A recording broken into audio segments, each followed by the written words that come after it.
I would now like to request Gariasi Dutta, resident trustee, Assam Downtown University, Guwahati, to please come on the stage and deliver her special address. A big round of applause for ma'am, please.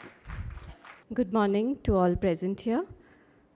Thank you to the organizers for giving an opportunity to Assam Downtown University to very briefly share our technological journey in the field of education and maybe a few viewpoints which we feel are very important, the use of technology and how we can integrate into the academic curriculum.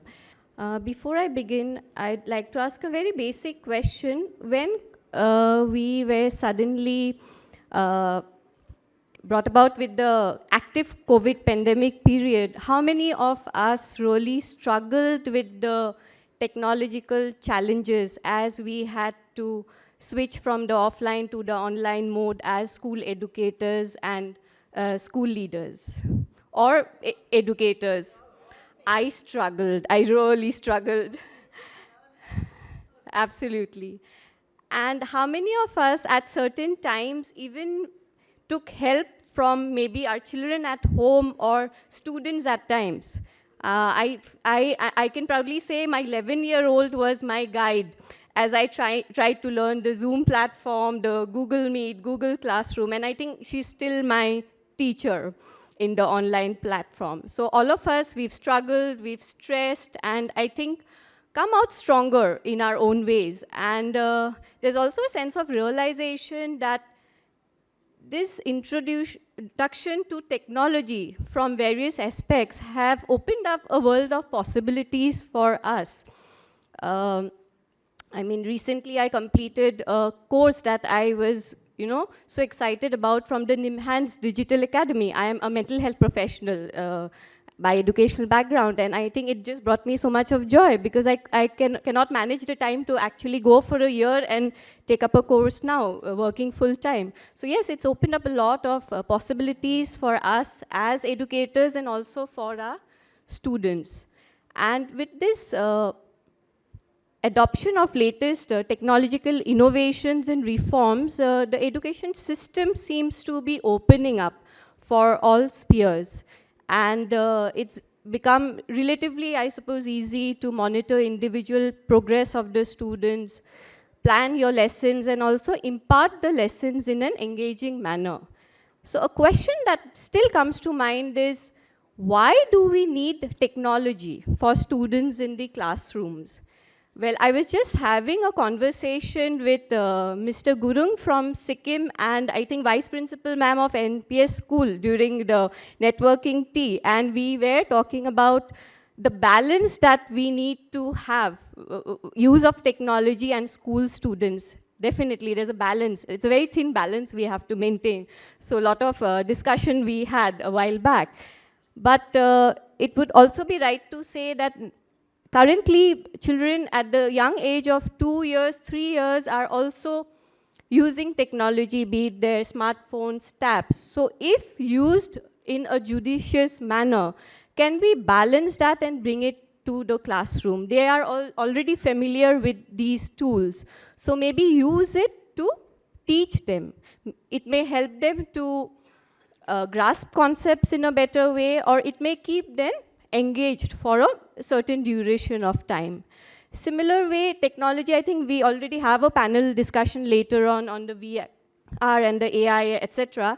But use of these virtual reality or graphical representations in the classroom, definitely I think it's much more engaging than the traditional system that at least I grew up with. So if I had that technology, maybe I would have taken a little more interest in my studies. I don't know, I'll have to go back to school to decide that, of course. So these technologies, if used judiciously, can definitely help us. And technology has opened and allowed students to study from their own space and at their own space. And that is something that I really appreciate that technological innovations have brought for us as an educational community.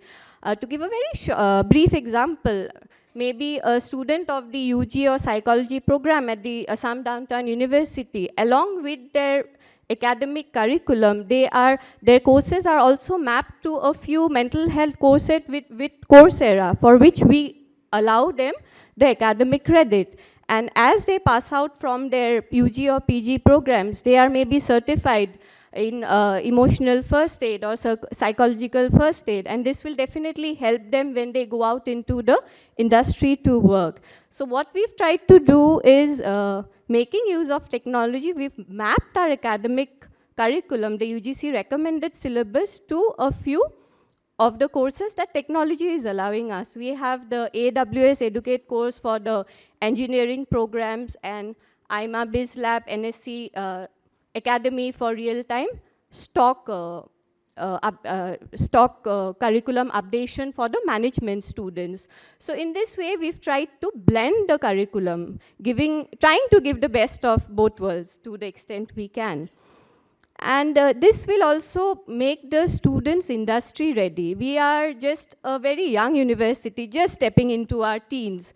And initially, when we started with the student placements, academically they were strong, theoretically in practice, but they did not have the technical skill sets which was required to go out and work in the industry. And that made us, sit, brainstorm, and we came up with offering both the academic and the technical updation at the same time.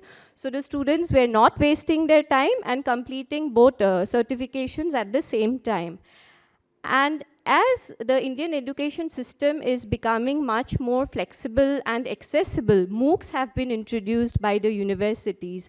And currently, the UGC is allowing 40% of the curriculum can be given credit if it's done online through the Swayam. So that way, we can definitely see the student community benefiting a lot. Definitely, by the time the students come to the university, there's not much of time we have to really, develop the skill sets for the students. So I firmly and strongly believe it is the schools who give that platform to the students, academics and the technical expertise. And with the world opening up, I mean, students can sit in the classrooms and maybe take a virtual tour of the natural history of Museum of Natural History in Washington, and that's something we couldn't even dream of in our days. So that way, if we relate, definitely technology is helping, but yes, how to use it and use it judiciously. At the university level, of course, it's a little different because students are already at a matured age. So definitely, maybe it's a little easier, but playing of games, etc., is the same across all stratas of the student community. So how do we strike that balance? That is something that we as educationists can definitely brainstorm and work out. And I have just brought a few photographs of our labs, the technology that we are using in Assam Downtown University. I'd just like to briefly take you through them.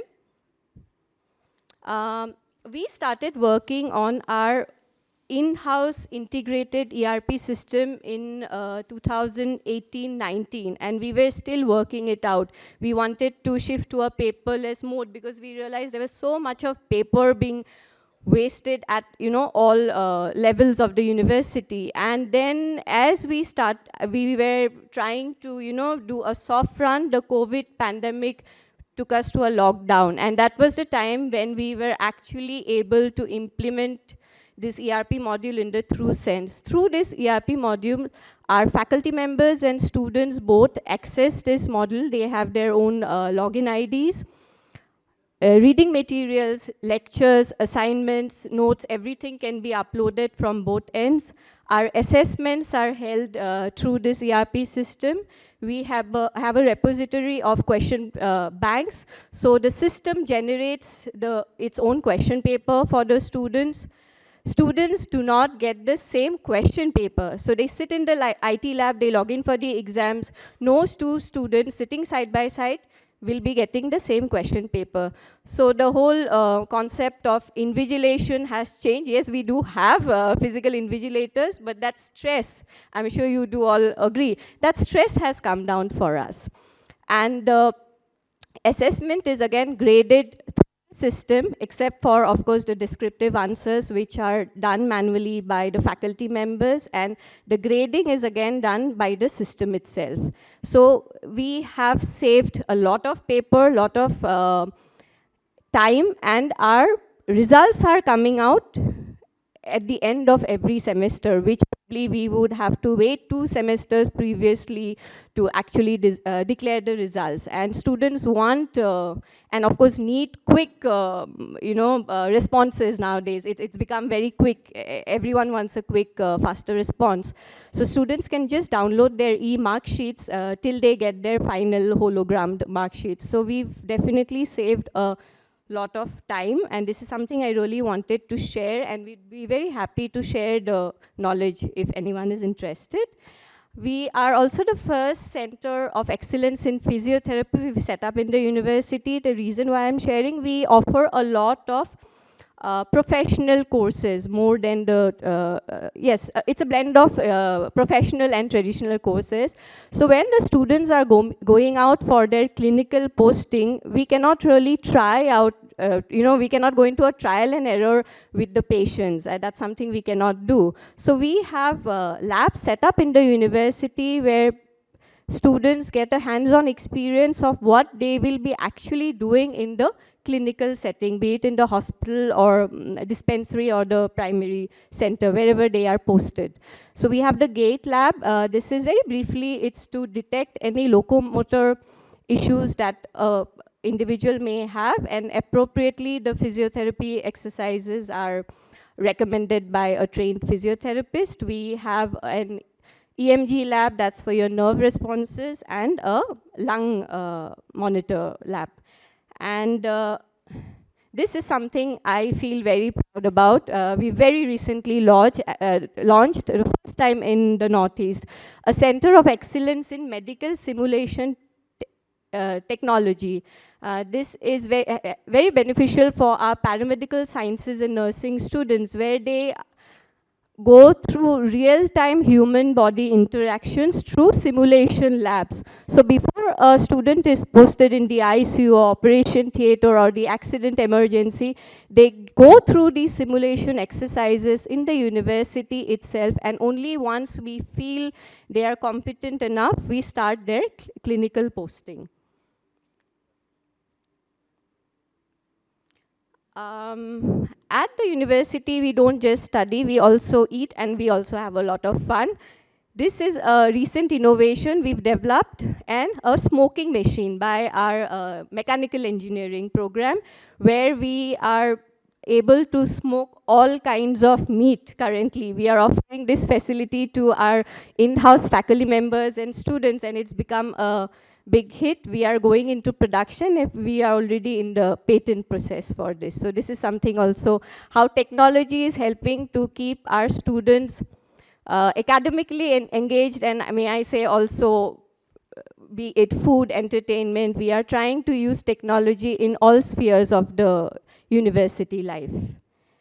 And before I conclude, I'd like to humbly take this opportunity that we would love to share whatever experience we have, whatever expertise we have in the use of technology in the academic curriculum. And I take this opportunity to welcome each and every educator and school leader here. Please just connect with us, and you're most welcome to bring your students and educators for observational visits.